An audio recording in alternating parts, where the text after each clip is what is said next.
Michael Woolman, Lincoln Police Department. I'm the captain in charge of the Lincoln Marathon and the overall traffic and safety plan for the marathon. Lincoln Marathon is the biggest event for the Lincoln Police Department throughout the year, bigger than the Nebraska football games. We use roughly 90 officers on the detail, and those officers are used at numerous intersections throughout the city to make sure that we protect the runners when they're out there. We're also protecting the spectators, and we're trying to work traffic through as best as we can so we minimize the delay for the citizens that are trying to traverse the city to do their day-to-day activities. My name is Brad Davenant. I'm the Lincoln Fire Rescue's Battalion Chief of Special Response, and for this upcoming marathon I will be working in Unified Command as the EMS Branch Director, which is a long title for somebody that will oversee all of the emergency medical assets on the course.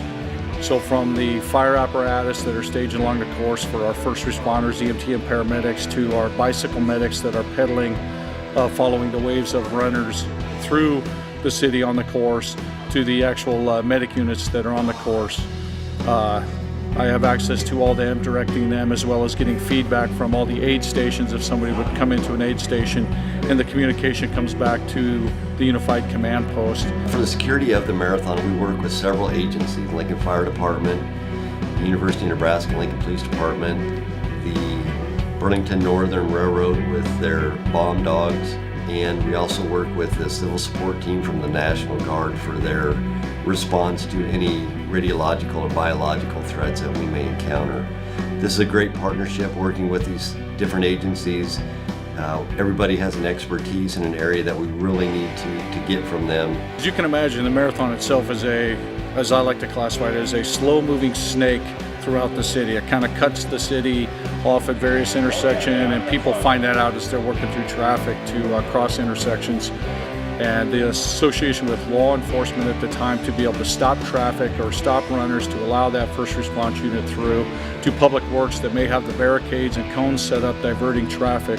So just the flow of traffic to alternate paths of travel is a giant collaborative effort that, if it wasn't for all the moving parts of all the city's agencies combined, dispatch, and the list goes on and on, we would not be able to facilitate and host such a great event for the city.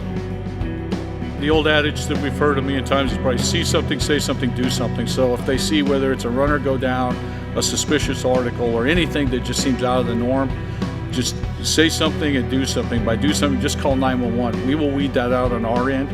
We will get medical immediately sent out to them, or if there's a suspicious package, we will get the proper authorities en route to investigate that. But if you see something, please say something. That's the motto. Events like this are very important to the city of Lincoln. Brings in a lot of people, a lot of visitors to Lincoln to see all the great things that Lincoln has to offer.